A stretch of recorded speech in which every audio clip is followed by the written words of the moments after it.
Hello everyone, once again welcome to my channel, and today I will teach you about packaging of DNA। यानी आज मैं आपको बताऊंगा कि DNA कैसे एक न्यूक्लियस के भीतर रहता है।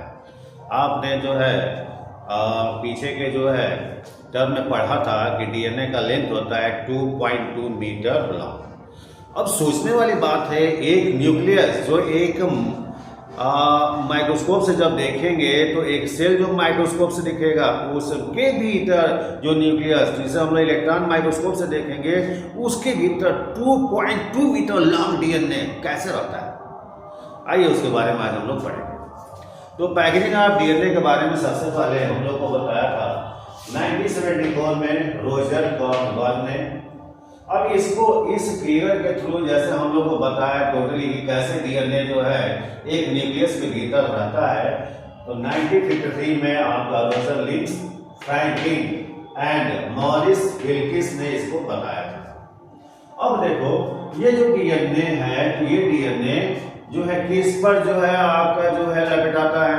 तो जैसे हम लोगों ने ये देखा हुआ है कि जो बच्चे जो है या फिर लाइफ में आप करंट टाइम में भी आप जो पतंग उड़ाते हैं, तो जब पतंग उड़ाते हैं तो थ्रेड बहुत लंबा होता है ना, यानी धागा क्या होता है बहुत ही लंबा होता है, लेकिन उसको क्या किया जाता है एक चरखी में, एक जिसमें लपेटा जाता है उसे चरखी बोलते हैं, उस चरखी में उसको लपेट दिया जाता है। अब सोचो कितना मीटर लंबा होता है, वह लगभग जो है 100-200 मीटर लंबा होगा, लेकिन छोटे से चरखी में उसको क्या किया जाता है रैप कर दिया जाता है, और वो उतना लंबा आपका थ्रेड इतने में चला आता है। क्लियर? तो वैसा ही कुछ चरखी की तरह हिस्टोन प्रोटीन होता है, और उसमें आपका डीएनए क्या होता है लपेटाता जाता है, रैप होता चला जाता है। तो यह हम लोग के पास है 4 प्रकार का हिस्टोन प्रोटीन होता तो 5 है, लेकिन 4 जो इसमें काम करता है, एक जो उसका सहयोग करता है। तो उन हिस्टोन प्रोटीन का नाम है H2A, H2B, H3 and H4। ये 4 आगे और 4 पीछे होते हैं, इसलिए इसका नाम क्या है ऑप्टामर। क्या नाम है इसका? ऑप्टामर नाम है। अब होता क्या चीज है H1 प्रोटीन। अब जैसे मान लो जो चरखी है, तो चरखी का ये जो है डंडा होता है, और इसको हम लोग क्या करते हैं इसमें थ्रेड लपेटते चले जाते हैं, धागा लपेटते चले जाते हैं। सेम ये डंडा जो इसको जो है फोल्ड करवाने का काम कर रहा है, वैसा ही है कुछ H1 प्रोटीन करता है। और यहाँ से ये आपका डीएनए लगभग मतलब 2 बार पूरा कंप्लीट नहीं होता है। हम कहें तो कितना कंप्लीट होता है? तो 1.65 टाइम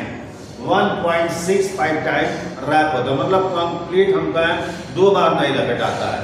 हम बोले अपनी भाषा में तो 1.25-2 बार ये लगभग लपेटा जाता है, फिर ये लपेटाता चला जाता है। ऐसे ये प्रोसेस चलते चले जाते हैं। तो जब ये जुड़ जाता है तो इसे हम लोग क्या बोलते हैं? न्यूक्लियोसोम बोलते हैं। क्या बोलते हैं? जब हिस्टोन प्रोटीन से डीएनए जुड़ जाता है तो इसे हम लोग क्या बोलते हैं? न्यूक्लियोसोम। क्वेश्चन यह है कि इसमें तो हम धागा लपेट रहे हैं, अब उसमें न्यूक्लियस के भीतर कौन लपेट रहा है? तो लपेट नहीं रहा भाई। उसमें क्या होता है, ये जो हिस्टोन प्रोटीन होता है, ये हिस्टोन प्रोटीन किसका बना होता है? तो अमीनो एसिड होता है, जो लाइसिन और अर्जिनिन होता है, जिसमें क्या चार्ज होते हैं? Plus charge. मतलब इस सारे ये हिस्टोन प्रोटीन पर ये सब क्या है? प्लस चार्ज है। क्या है? प्लस चार्ज है। हम कहें तो ये आपका अर्जिनिन और जो लाइसिन है इस पर क्या है? प्लस चार्ज है। तो फिर प्लस चार्ज को अमीनो जब माइनस चार्ज आएगा तो अमीनो जुड़ेगा। यस, तो डीएनए में फास्फेट होने के कारण इस पर क्या है? Minus charge. क्या है? माइनस चार्ज है। इस प्रकार माइनस प्लस प्लस की तरफ अट्रैक्ट होकर क्या होता है? जुड़ता चला जाता है, बॉन्ड बनता चला जाता है। अब डीएनए में फास्फेट ग्रुप होने के कारण माइनस चार्ज, और हिस्टोन प्रोटीन में अमीनो एसिड में 2 प्रकार का अमीनो एसिड जो होता है आपका अर्जिनिन और लाइसिन, जिस पर प्लस चार्ज होता है, जिसके कारण डीएनए अमीनो एसिड पर रैप होता चला जाता है। अब ये आपके न्यूक्लियोसोम बन जाते हैं। ये जो चार हिस्टोन प्रोटीन होते हैं उसका लगभग हम कहें लेंथ 10 नैनोमीटर होता है, लेकिन 5वें के साथ अगर उसका हम जो है डायमीटर देखें तो कितना हो जाता है? 11 नैनोमीटर हो जाता है। अब ये जुड़ता चला जाता है अब ये न्यूक्लियोसोम बन के निकलता चला जाता है। तो एक न्यूक्लियोसोम और दूसरे न्यूक्लियोसोम के बीच का जो डीएनए होता है उसे लिंकर डीएनए कहते हैं, क्योंकि वो तो कनेक्ट कर रहा है। अगला डीएनए जो न्यूक्लियोसोम बनाने का काम कर रहा है, इसलिए उसे लिंकर डीएनए कहते हैं। अब ये न्यूक्लियोसोम बनते आपका एक स्ट्रक्चर फॉर्म करते हैं जिसे हम लोग सोलेनॉइड कहते हैं। मतलब ऐसे न्यूक्लियोसोम रहता है, पड़ा रहता है बन के, जो लगता है कि सोलेनॉइड है। लगभग इसका लेंथ कितना हो जाता है 30 यानी 30 नैनोमीटर होता है। फिर ये क्या होता है कि ये आपका जो सोलेनॉइड से जो आपका न्यूक्लियोसोम जो है जुड़ा हुआ होता है, न्यूक्लियोसोम से न्यूक्लियोसोम ये आपका ऐड हुआ होता है, वो एक ऐसा स्ट्रक्चर में क्वाइल होता चला जाता है। तो जैसे हम बोले कि जैसे हम लोग घरों में पिलर पड़ता है, तो पिलर जब पड़ता है तो चार जो सरिया होता है खड़ा होता है, उसमें रिंग बनाया जाता है, रिंग। तो रिंग क्या करता है, चारों जो है वो जो छड़ को जो पिलर पड़ना होता है उसको क्या करता है, एक शेप दे देता है। वैसा कुछ यहाँ पर नॉन हिस्टोन प्रोटीन एक टेम्पलेट बनाता है और सारे न्यूक्लियोसोम उसमें जुड़ते चले जाते हैं।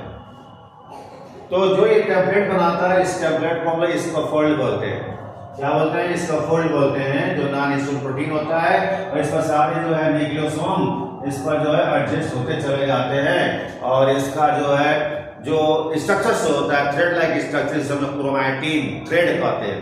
यह क्रोमैटिन थ्रेड जुड़ते यानी ये आपका एक डेंस पोजीशन में जुड़ता एक्स शेप में कन्वर्ट हो जाता है, जिससे हम लोग एक्स क्रोमोसोम्स कहते हैं। अब इस एक्स क्रोमोसोम्स में आपके जो डीएनए होते हैं, तो डीएनए तो होता है भाई डबल हेलिक्स स्ट्रक्चर बनता है ना। तो डबल हेलिक्स होगा, तो सिंगल हेलिक्स को हम यहाँ पर जो क्रोमोसोम्स होता है उसमें दो धागे जैसी संरचनाएं बन जाती हैं। तो एक धागे को यानी वन थ्रेड लाइक स्ट्रक्चर को हम लोग क्रोमैटिड कहते हैं। क्या बोलते हैं उसे, क्रोमैटिड बोलते हैं। अगर दोनों ही धागा एक साथ है, दोनों डबल हेलिक्स एक साथ है, दो इसमें, तो उसे हम लोग क्रोमोनीमेटा कहते हैं। क्या बोलते हैं, क्रोमोनीमेटा। अब इसमें सेंटर में सेंट्रियोल्स होता है यानी कि सेंट्रोमर्स होता है। और ये जो सेंट्रोमर जिससे आपने पढ़ा होगा primary constriction and secondary constriction, जिस पॉइंट से क्या होते हैं, ये जुड़कर क्रोमोसोम्स जो है मेडुलरी या फिर स्पिंडल फाइबर्स होते हैं, उससे जुड़कर दो जो है पोल पर जाते हैं और दो न्यूक्लियस का फॉर्मेशन करते हैं। तो आप सेल डिवीजन में उसको पढ़ोगे। ये जुड़ आपका ये जो है एक्स शेप में कन्वर्ट हो जाता है। तो कहने का मतलब क्या है कि जैसे हम लोग स्वेटर पहन रहे हैं, तो स्वेटर किससे बना, वूलन का थ्रेड से ना। अब देखो जो है यूलन का थ्रेड यानी वूलन के थ्रेड को क्या किया जाता है, इतना सारा ऊन लेकर और उसको जो बुनते जो है क्या किया जाता है, इतने सारे ऊन को बुनते एक छोटा सा भाग में कन्वर्ट कर दिया जाता है, जो स्वेटर बन जाता है। अगर स्वेटर का एक थ्रेड निकाले तो same condition, X chromosome just like a cloth, और वन थ्रेड उसका वन जो है thread parts of woollen and just like we have DNA. Clear. तो डीएनए हिस्टोन प्रोटीन पर लपेटाता चला जाता है। बहुत सारे हमारे जो न्यूक्लियोसोम बनते हैं वो न्यूक्लियोसोम किस फॉर्म में रहता है, तो क्रोमोसोम्स फॉर्म में रहता है। तो ये था आपका जो है पैकेजिंग ऑफ डीएनए। यहाँ पर मैंने कुछ साइंटिस्ट का नाम लिखा है। हमने लिखा है कि जो आपका H1 से लेकर पूरे प्रोटीन में आपका जो हिस्टोन प्रोटीन में जितने भी बेस पेयर पाए जाते हैं टोटल नंबर होता है 200। इसमें से 147 बेस पेयर जो होता है आपके चारों हिस्टोन प्रोटीन पर रैप होते हैं। वो रैप होता है तो कितना आता होता है 1.65 टाइम में वो एडजस्ट होते हैं। और लेंथ अगर देखा जाए तो लगभग लेंथ इसका कितना होगा, तो हम जो है 147 बेस पेयर से 0.34 नैनोमीटर से मल्टीपल कर देंगे तो समथिंग 50 नैनोमीटर इसकी लंबाई आएगी। क्लियर है। तो इसमें याद करने का ट्रिक क्या है भाई, तो इसमें तुम्हारा जो डीएनए जो हिस्टोन प्रोटीन से जुड़ जाता है, डीएनए पर होता है -4 फास्फेट के कारण और हिस्टोन प्रोटीन पर होता है लाइसिन और अर्जिनिन जो एक अमीनो एसिड होता है +4 जुड़ता चला जाता है।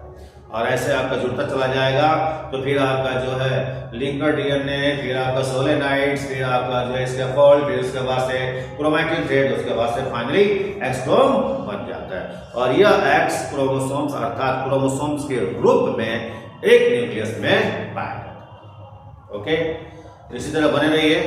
अगले जो है वीडियो में फिर मिलते हैं। Okay, thank you.